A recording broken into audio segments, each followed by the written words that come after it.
We are now discussing 10 steps to successful breastfeeding.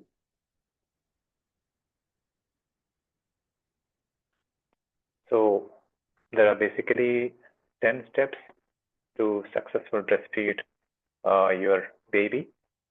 And these 10 steps were made by UNICEF and World Health Organization as part of Mother and Baby Friendly Hospital Initiative. And this is a global initiative where hospitals are required to follow certain standards to reduce the use of formula feed and promote breastfeeding. So these are the 10 steps as you see in the picture, which I'm going to go into detail.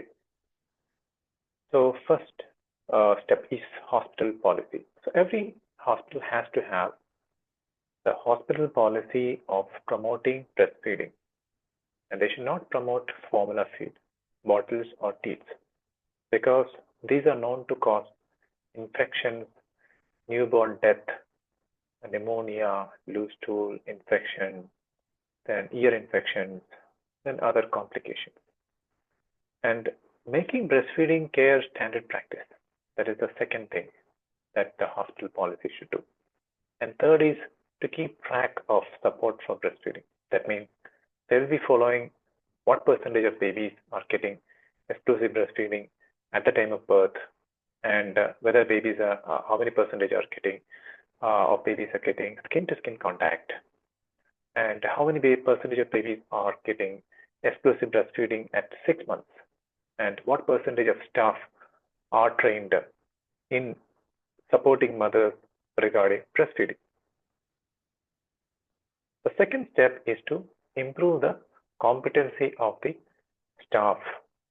So the hospital should train the staff on how to support the mothers regarding breastfeeding and to assess their knowledge and to assess their skill about how to support the breastfeeding and their counseling skills, how easily they are able to convince and support the mother in their breastfeeding journey. So you are preparing the environment, you are transforming the staff towards building competence for breastfeeding promotion, and you're preparing the mother for feeding and counseling the mother and the caretaker.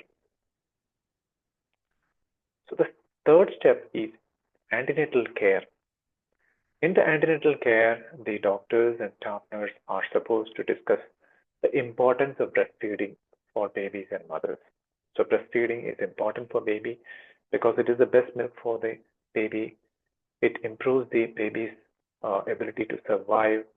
It reduces infection, improves the intelligence of the baby, and improves the emotional bonding between the baby and the mother.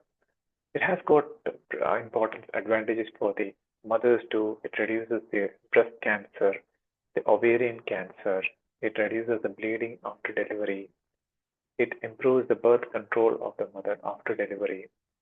And it reduces the amount of time taken to take care of the baby, because preparing formula feed is not that easy. You have to boil, you have to sterilize the container each time before use, and it is costly. So preparing the woman in how to feed their babies is also done during the antenatal period. Now coming to step 4, that is the care right after birth. So the care right after birth, as soon as the baby is delivered, the baby should be kept in skin-to-skin contact with the mother. So encourage the mother to do skin-to-skin contact with the baby and help the mother to put their baby to the breast right away. And step 5 is to support the mothers with breastfeeding. That means the doctors and staff nurses are ready to check the position and the attachment and to see whether the baby is actively sucking, and to give practical breastfeeding support if there is any problem, and also to help the mothers with common breastfeeding problems such as a cracked nipple, a breast engorgement, mastitis, breast abscess, reduce milk supply, how to improve the milk supply. Now coming to step 5, which is which involves the positioning attachment. So the staff will support and advise regarding what position she should take. She can either feed by sitting position or the lying position, no problem. And how easily mother can uh, achieve the attachment or latching for the baby at the breast.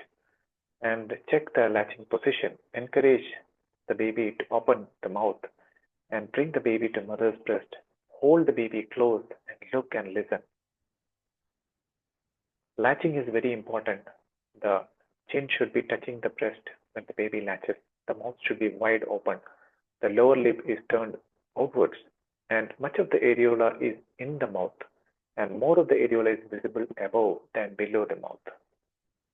So that means the good latch or good attachment.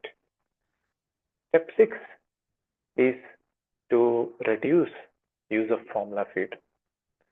That means give only breast milk wherever and whenever possible. And formula feed should be avoided as much as possible, unless there is a medical reason to give the formula feed. For example, the baby has low blood sugar, so you have to treat. The mother does not have sufficient milk. Or the baby has dehydration. After 48 hours, the baby's urine should increase. It should pass at least once in 6 hours, urine. And if there is no urine after 48 hours, even after 6 hours, 12 hours, then you may need to give formula feed till the mother's milk starts to flow. And formula feed should be avoided as much as possible.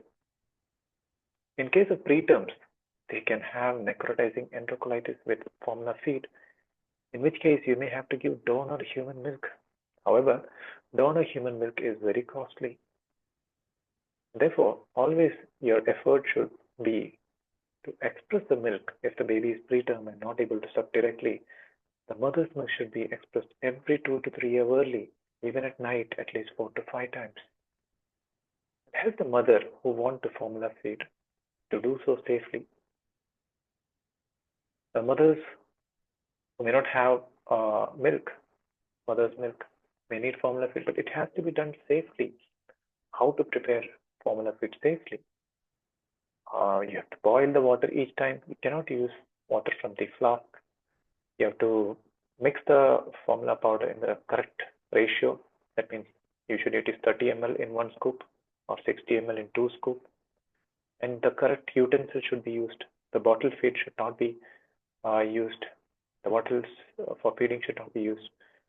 You should use spoon feeding, Governam feeding, which is modified spoon, or cup feeding, and you should sterilize the cup or the Governam or any feeding utensil or any nipple shield if it's being used before each use.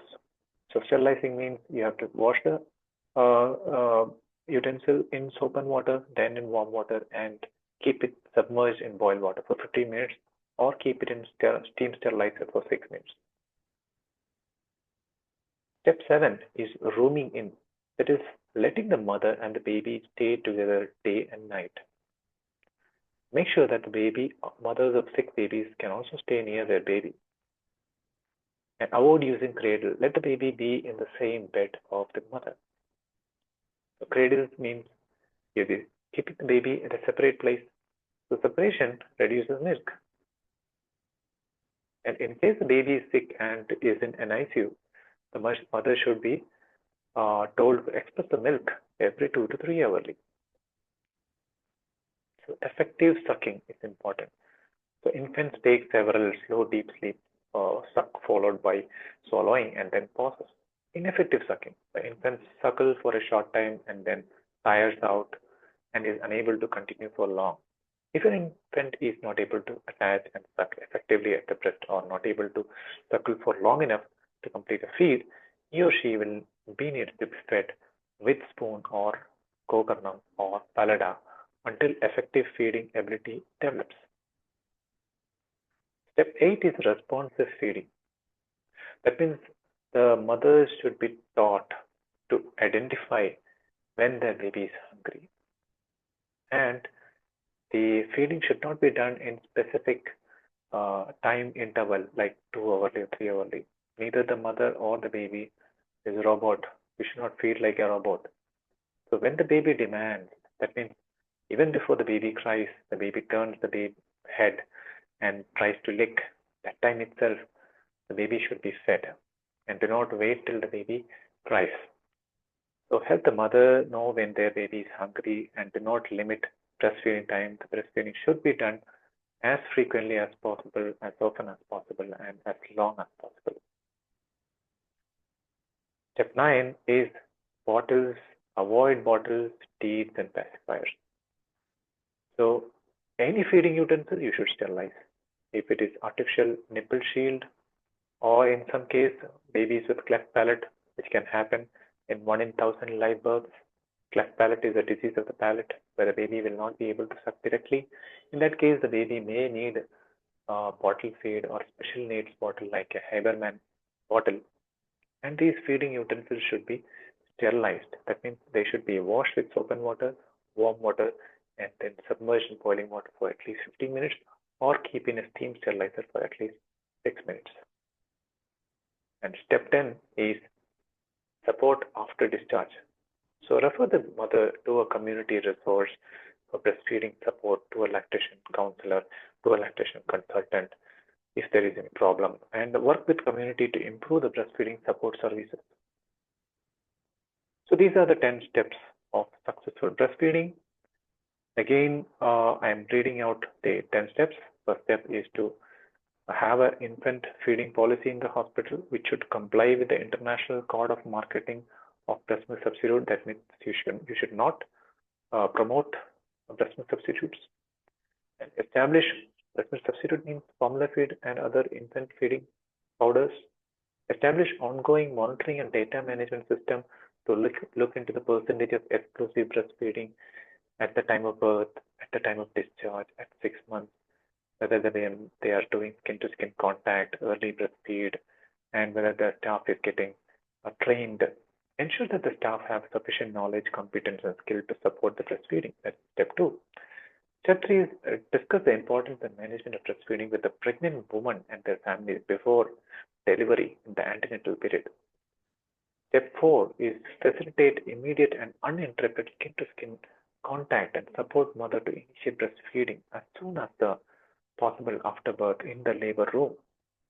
Step 5 is support the mother to initiate and maintain breastfeeding and manage common breastfeeding problems in the postnatal ward.